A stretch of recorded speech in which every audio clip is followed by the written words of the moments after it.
அதாவது கடமையாக்கப்பட்டுள்ள வணக்கங்களை எல்லாம் நீங்க எடுத்து பார்த்தீங்க என்று சொன்னால் நம்ம சிந்தனையால் அதனுடைய காரணங்கள் அதனுடைய தாற்பயங்களை புரிந்து கொள்ள முடிந்த வணக்கங்களும் இருக்கின்றன.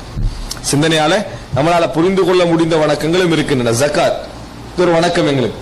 ஆனா இந்த ஜக்காத்துடைய காரணிகள் அதனால சமுதாயத்தில் ஏற்படக்கூடிய பிரயோஜனங்கள் நாங்கள் கண்கூடாக என்ன செய்கிறோம், பார்க்கிறோம். சில வணக்க வழிபாடுகள் இருக்கும், விளைவுகளை நம்ம என்ன செய்ய மாட்டோம், நேரடியாக எங்களால் பார்க்க முடியாது. ஆனா விளைவு இருக்கும் என்கின்ற ஒரு அளவு நம்மளுக்கு விளங்குது. நோன்பு உதாரணமாக இது ஏதோ ஒரு விளைவு இருக்கும் அப்படி என்று சொல்லி இதனால ஏதாவது ஒரு நலவு மனித சமுதாயத்துக்கு நிச்சயம் இருக்கிறது என்பதை புரிந்து கொள்ள முடிந்த உண்டு. இன்னும் சிலவைகள் இருக்கின்றன, விளைவு இதுல இருக்காது அல்லது விளைவு இதுல ஒரு அளவு கூட யூகிக்க முடியாது என்கின்ற அமைப்பில் இருக்கக்கூடிய சில வணக்க வழிபாடுகள்.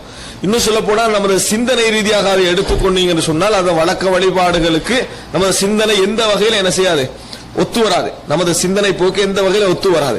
எந்த அடிப்படையில் இது இந்த உலகத்தில் லாபங்களை கொண்டு வந்து சேர்க்கும் என்கின்ற அந்த கேள்விக்கு என்ன செய்யாது, பதில் வராது.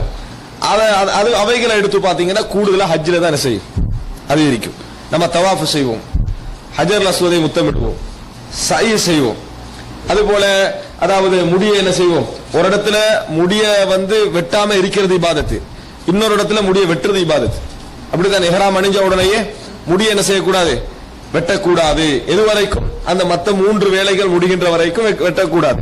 அதுக்கு பின்னால முடி வெட்டுறது இபாதத்து.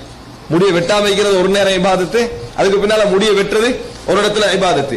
இப்படி காரண காரியங்கள் எல்லாம் அதாவது உடைந்து போகக்கூடிய சில வணக்க வழிபாடுகள் இருக்கின்றன.